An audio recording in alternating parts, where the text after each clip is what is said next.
चला आता मग आम्ही जात आहोत स्वामी समर्थ महाराजांच्या मठामध्ये. माझ्याबरोबर कोण कोण येणार आहे बघा एकदा तुम्ही. हे बघा, सिया आमची रेडी होत आहे, पण आमच्या सियाला मेकअप नावाचा प्रकार हा बिलकुलच आवडत नाही. यायचं ना तुला मठामध्ये? सिया इकडे बघ. ए सिया, मठामध्ये यायचं ना? मठामध्ये यायचं ना स्वामी समर्थांच्या? जय कसं करायचं सिया? जय कसा करणार तू स्वामी समर्थांना? जय कर, जय कर, जय करून दाखव स्वामीला. मठात गेलो करणार तू जय?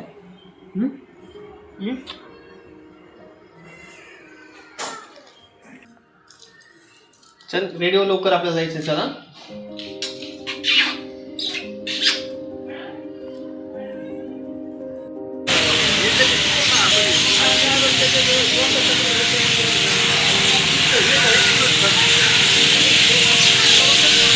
चल. कुठे आहे मंदिर? वरती आहे ना मठ?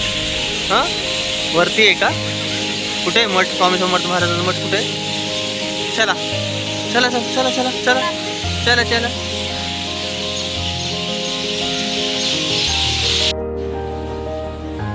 या ठिकाणी 3 मंदिर आहेत.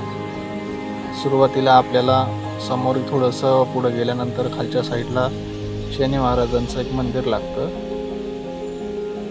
समोर तुम्हाला दिसेलच आता थोडंसं पुढे गेल्यानंतर. आणि तिथून दर्शन घेतल्यानंतर हे जे आहे हे शनी महाराजांचं मंदिर आहे, जे आपल्याला दिसतंय शेड वगैरे त्याच्या खाली शनी महाराजांचं मंदिर आहे हे वालं.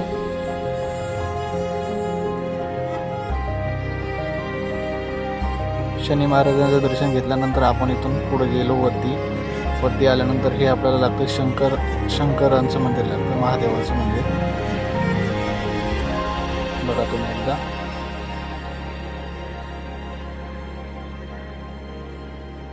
इथे व्हिडिओ वगैरे काढायला अलाउड नसल्यामुळं आतमध्ये मी काही व्हिडिओ काढू शकलो नाही.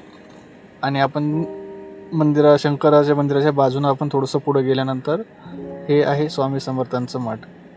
या ठिकाणी फोटो आणि व्हिडिओ आपण काढू शकतो.